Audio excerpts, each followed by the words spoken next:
How's it going, Star Seekers? My name's Luke and welcome back to Star or Shovelware. So today we're going to be taking a look at Zengeon on the Nintendo Switch. It's an action RPG and roguelike which has a similar style to Hades but swaps out the Greek mythology theme for anime. With a roster of 6 unique characters to choose from, Zengeon sets you on a mission to purge the land of a demon invasion, but how does the game compare to other roguelikes and should you drop your cash on it? In this review I aim to answer that question, so hit that like button, subscribe to keep up to date with my latest reviews and content, and let's get started.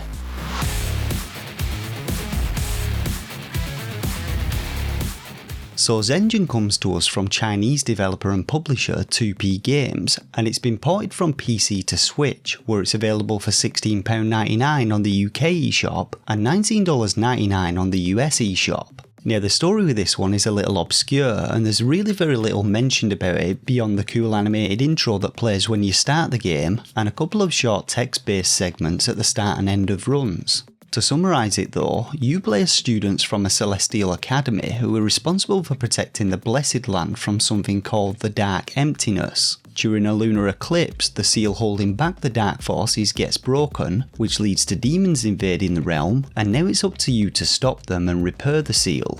Now from the main menu, the game gives you a choice of 5 characters to select from, though only 2 of them are unlocked to start with. The eShop description says that there are 6 playable characters, so I assume another is unlocked at some point, but the rest of them unlock as you play through the main story mode. Now each character comes with its own unique set of abilities, including a standard attack as well as 2 special attacks and an evasion manoeuvre, and while the differences are significant enough to change up how you approach enemies, they don't really have a major impact on how the game plays overall. I personally found that melee classes like the sword wielding Yuan Zhu or another character who fights with her umbrella offered an easier time when going up against the game's hordes of enemies, while the ranged classes required more strategical approaches, and I often had to retreat when things got a little too hot to handle. Now Zengeon has 2 game modes to offer. You have the main story mode, which is likely where you'll spend most of your time, and there's also something called guard mode, which unlocks when you take down your first boss. Each run of story mode has you working your way through a series of procedurally generated levels which keep things fresh by changing up enemy placements and the items that you find, and the objective is to simply fight your way through the level to the exit portals, which then take you on to the next level. Gameplay in Zengeon feels similar to the aforementioned Hades, and it has that same kind of hack and slash combat which rewards skillful play, but where I found Hades to be incredibly fluid, movement and combat in Zengeon often feels very clunky with your character locked into attack animations, and I often found it impossible to get my attacks in without taking at least a few hits myself. When it comes to enemy variety, you have the usual selection of melee and ranged opponents to take down, and though I will admit that the game feels a little lacking in this area, with many of the game's enemies feeling like reskinned versions of previous enemies, there is still enough variety to them to make it worthwhile prioritising certain enemies. Now as with most roguelikes, as you work your way through the game you'll be constantly improving your character to deal with progressively tougher enemies. Experience is gained from each enemy you kill, with level ups improving your stats a little whilst also restoring a portion of your health, and you'll also earn coins from enemies which can be spent on opening chests filled with XP tokens, or these yin yang shrines which offer a selection of trinkets and items. These items can either offer passive boosts such as improvements to your crit rate and damage, or skills which have a chance to trigger an ability when you hit or kill an enemy, or they can also be active items which provide powerful attack skills or healing abilities. Now unfortunately, these active items only come with 1 charge and must be recharged by sacrificing other items that you find, but more often than not, you'll be sacrificing these items to restore your health vial charges, while killing enemies or breaking boxes does offer up a few healing orbs which restore tiny amounts of health. Your main source of healing will come from your health vials, and this has to be one of my main criticisms about the game. Instead of restoring vial charges through something like killing enemies, which would have encouraged more aggressive playstyles, this is only achievable by sacrificing active items, and in most of my runs I mainly found passive items, which always left me low on health vials and a little hesitant to commit to combat.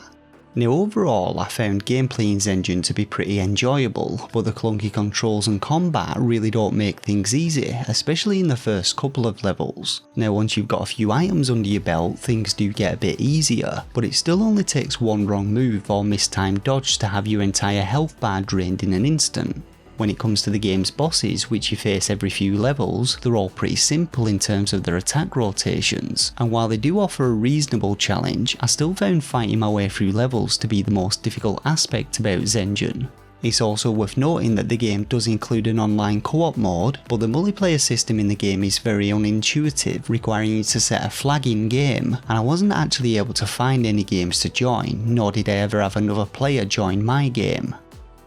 So in its eShop description, Zengeon is advertised as a roguelike, but in all honesty, it's more of a roguelike, and other than a set of permanent passive items for each character earned by reaching certain milestones in story mode, nothing else is carried over between runs. Unlike Hades, where every failed run still feels rewarding, deaths in Zengeon just feel like wasted time, and other than competing for the fastest completion time on the online leaderboards, there seems to be very little to come back to once you've beaten the game. Now you can always play guard mode, which sees you defending a central cube-like structure against wave after wave of enemies, but again there's no real reward for doing so, and I have to admit, it's really not that fun when playing on your own.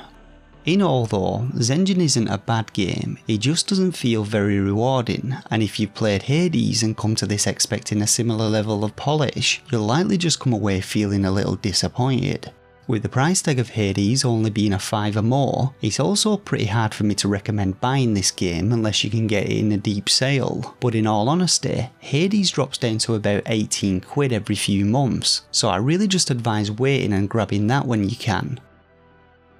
Now when it comes to my own personal rating of the game, I'm going to be giving Zengeon 3 out of 5 stars. If you played Hades and are looking for something similar, then Zengeon might be worth giving a go, but if you haven't, then just go ahead and grab Hades, it's only a few quid more, and it's one of the best roguelike experiences available on any platform.